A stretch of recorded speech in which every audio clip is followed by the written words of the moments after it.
toutes et à tous, j'espère que vous allez bien. Aujourd'hui, on se retrouve pour une nouvelle vidéo. Dr. Rav nous a préparé une première vidéo consacrée aux passes entre les deux défenseurs. Voilà, donc aujourd'hui, première vidéo consacrée aux passes entre les deux défenseurs, cette fameuse passe qui peut être décisive, qui est très importante. Il y avait eu des demandes de certains abonnés justement concernant ce sujet. Pour rappel, on avait déjà fait quand même quelques vidéos qui n'étaient pas tout à fait la passe entre deux défenseurs, mais qui sont liées. Je pense aux vidéos sur les passes, les vidéos concernant les appels. Tout ça, c'est quand même lié. On va comprendre tout à l'heure dans la vidéo pourquoi. Donc je vous conseille d'aller revoir ces vidéos pour se remémoriser un peu les bases qu'il faut avoir quand même pour pouvoir entrer dans le sujet. On va se consacrer plutôt aux passes avec l'intérieur du pied. La surface du pied qui est utilisée n'est pas très importante aujourd'hui, mais bon, on va travailler avec cette surface du pied. On fera d'autres vidéos concernant ce sujet avec d'autres surfaces du pied, d'autres endroits sur le terrain, mais je pense que pour une première vidéo sur le sujet, c'est déjà pas trop mal de travailler avec l'intérieur du pied. Et dans le football. Voilà Eli, alors, t'es un milieu offensif, t'es un joueur qui aime bien faire jouer les autres, donc ça c'est super. Maintenant il faut quand même savoir quand faire la passe, le bon timing et puis au bon moment. Dans ta catégorie d'âge, il n'y a pas encore le hors-jeu, mais ça va arriver l'année prochaine, donc c'est très bien qu'on travaille ça aussi. Je parlais du timing tout à l'heure, c'est important, on fait pas la passe n'importe quand. Cette passe entre deux défenseurs, elle peut être fatale. C'est magnifique de pouvoir faire une passe en deux défenseurs à un de ses coéquipiers qui va se retrouver en face à face pour aller marquer. Elle est autant importante que le joueur qui marque le but. Donc ça c'est important de bien le faire. Maintenant il y a 3 points clés qu'il faut quand même respecter pour pouvoir faire ces gestes comme il faut. La première, c'est la qualité de la passe. On peut pas faire une passe n'importe comment. Et là j'en reviens aux vidéos qu'on avait déjà fait sur les passes justement. Je vous conseille vraiment de les regarder, c'est important parce pour que les passes soient bien exécutées. Et pour ça il y a plein de petites choses qu'on avait déjà vues, des gestes basiques qu'il faut respecter. Donc je vous conseille d'aller voir ces vidéos si vous n'êtes pas au clair avec ça. Et puis après de revenir sur cette vidéo. Ce que je veux éviter Eli, c'est que tu fasses une passe avec un rebond par exemple. Donc une passe pas assez appuyée. Parce que là ça veut dire qu'elle est trop molle cette passe. Ou alors une passe trop forte, mal dosée. Et je peux le dire, j'étais ailier, donc moi je faisais souvent des appels en profondeur ou bien derrière le dos des défenseurs. Il n'y avait rien de pire qui pouvait m'énerver que quand un de mes copains me passait la balle dans le dos ou trop en avant, ou alors que la balle n'arrivait pas parce que le défenseur il avait le temps de la reprendre tellement le ballon était mou. La qualité de la passe très importante, donc on va faire un petit exercice en mouvement que les gens connaissent, mais je pense que très bien, juste pour se remémorer ce que c'est une passe quand même qui doit partir bien plate, au sol et dans les pieds. Ok? Ouais. Ok, le premier exercice, donc je t'ai mis deux cônes à travers lesquels tu vas voir me faire une passe. J'ai mis un petit cône là au fond, ça peut être une assiette, un autre cône, peu importe, à 5 mètres de distance. Chaque fois que je te ferai la passe, tu contrôleras la balle, tu iras tourner derrière ce petit cône là-bas et tu me feras une passe ensuite entre tes deux cônes. Le ballon doit rester au sol. Pas de rebond, passe sèche, précise.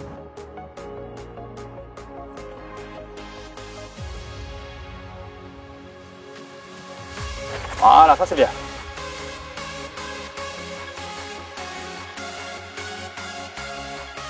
On n'oublie pas la base dans cet exercice, cheville ferme et on tape cette balle comme il faut. Le ballon est au sol, il est claqué, ok? Ouais.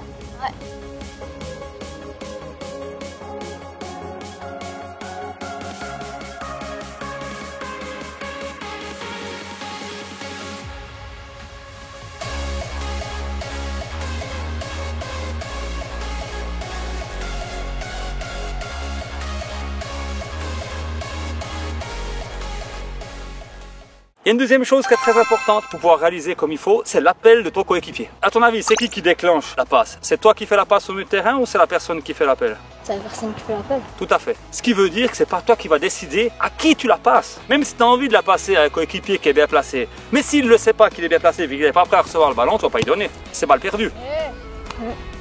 Tu vas devoir la passer à celui qui se propose. D'accord?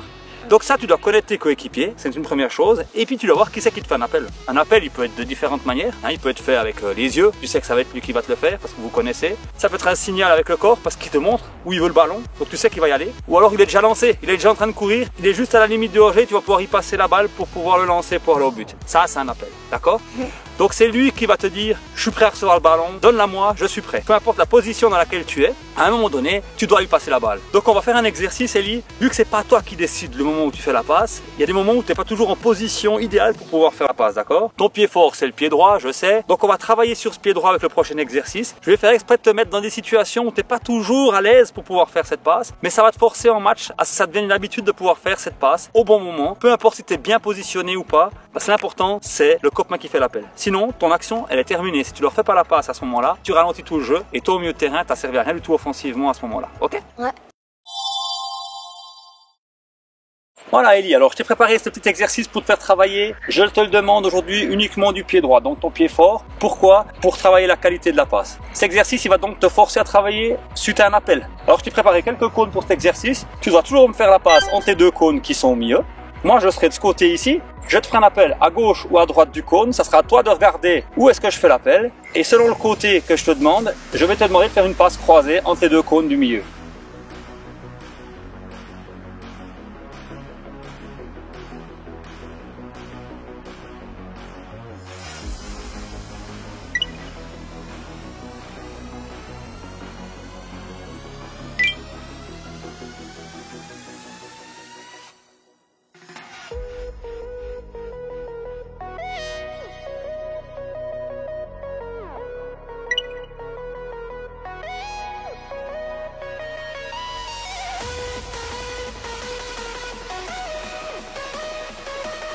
Oui.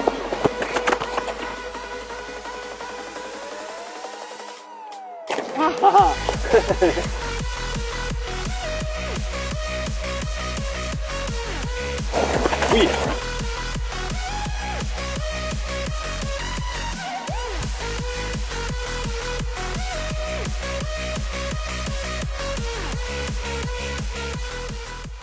Voilà, il est bien travaillé, donc tu sais qu'il faut faire une passe de qualité, ça c'est important. Tu sais aussi qu'on peut pas toujours choisir quand faire la passe, donc c'est le coéquipier qui fait l'appel à qui tu dois y passer la balle, ça c'est important, il te faut des propositions là devant. Et maintenant, il y a une chose qui est très importante, c'est le troisième point, Eli. Il faut mettre le ballon dans la course du joueur qui te fait l'appel. C'est important pour pas perdre la vitesse dans l'action, pas perdre sa vitesse à lui, parce qu'il est lancé, il veut la balle dans sa course pour pouvoir aller au but ou frapper directement. Ouais. Et pour ça, c'est un timing qu'il faut aussi un peu respecter. Pour ça, je vais te donner quelques astuces, Eli. Il y a le hors-jeu à respecter. Donc aujourd'hui, tu ne l'as pas encore dans ta catégorie d'âge, mais l'année prochaine, on pourra faire attention à ça. Il faut faire attention aussi à une autre chose, c'est de savoir si ton coéquipier est gaucher ou droitier. Ça peut avoir son importance. Tu sais s'il peut mieux contrôler le ballon sur le pied gauche ou le pied droit, donc ça tu dois le savoir. Et puis tu dois aussi savoir si c'est quelqu'un qui court vite ou si c'est quelqu'un qui court un peu moins vite. Donc peut-être tu vas doser ta passe par rapport à ça. D'accord? Ouais. Donc je t'ai préparé un exercice pour travailler ce timing. T'es prêt? Ouais. Voilà Eli, alors pour ce dernier exercice, ça sera une situation réelle. Tu partiras d'ici, je t'ai installé deux cônes qui sont ici, c'est tes adversaires, tes deux défenseurs. Tu feras la passe entre ces deux défenseurs, tu devras regarder où est-ce que je fais l'appel. Et puis je t'ai installé deux assiettes qui sont là-bas. Et il faut que tu vises ces deux assiettes parce que moi il faut que je touche ce ballon avant de passer ces assiettes. Ok? Et ça veut dire que c'est le bon timing et la bonne direction dans laquelle je vais vers le but. Donc ça veut dire que je vais marquer. Et puis en plus, je vais la toucher avant le gardien. D'accord? Ça c'est important. Donc trouve le bon timing pour la faire. Ok? Ouais. Non. Eli, pour rappel, tu vas me faire la passe avant que je les passe, sinon je suis hors jeu. Ok? Attention au timing.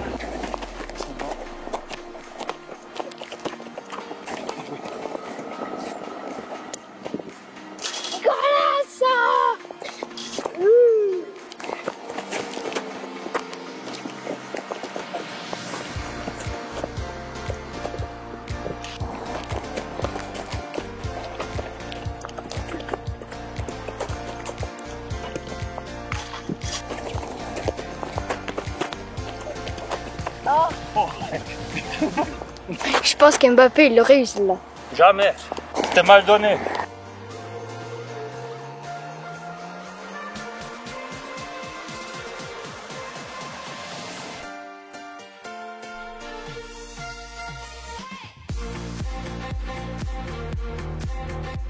Eli, cette passe-là, elle est très importante parce qu'il y a plusieurs choses. Un, ton adversaire, il va croire que tu vas faire une passe du gauche en profondeur à l'autre qui est là-bas, tes coéquipiers. Puis en fait, l'appel, il vient ici. Toi, tu le sais, tu en as passé à moi.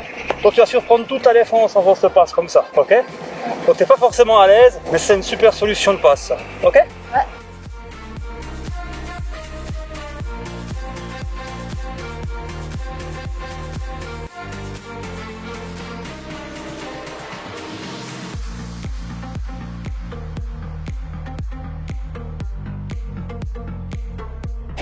Bien joué.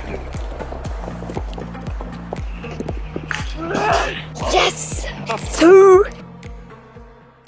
Donc voilà, ça fait cette vidéo. Je remercie le Dr Raph pour ses astuces et ses exercices que je pourrais peut-être faire ça en match. Ah, peut-être, de sûr, Eli. Ouais. Moi, je te remercie toi, hein, parce que tu m'as bien fait courir aujourd'hui. J'ai fait le cardio grâce à toi. Merci, Eli. J'espère pouvoir les faire. On veut les voir, Eli. Hein. C'est quelque chose que tu dois pouvoir assurer. Et puis, tu as quelques mois maintenant pour préparer. Parce que la prochaine catégorie d'âge, ça sera très important. Il y aura le hors-jeu, il y aura, voilà, ça va changer un petit peu la donne. Donc j'espère que toi et tes abonnés, ça vous rendra service et puis vous mettiez ça gentiment dans la tête que le timing pour déclencher cette dernière passe en deux défenseurs est très important. J'espère. que vous avez aimé cette vidéo.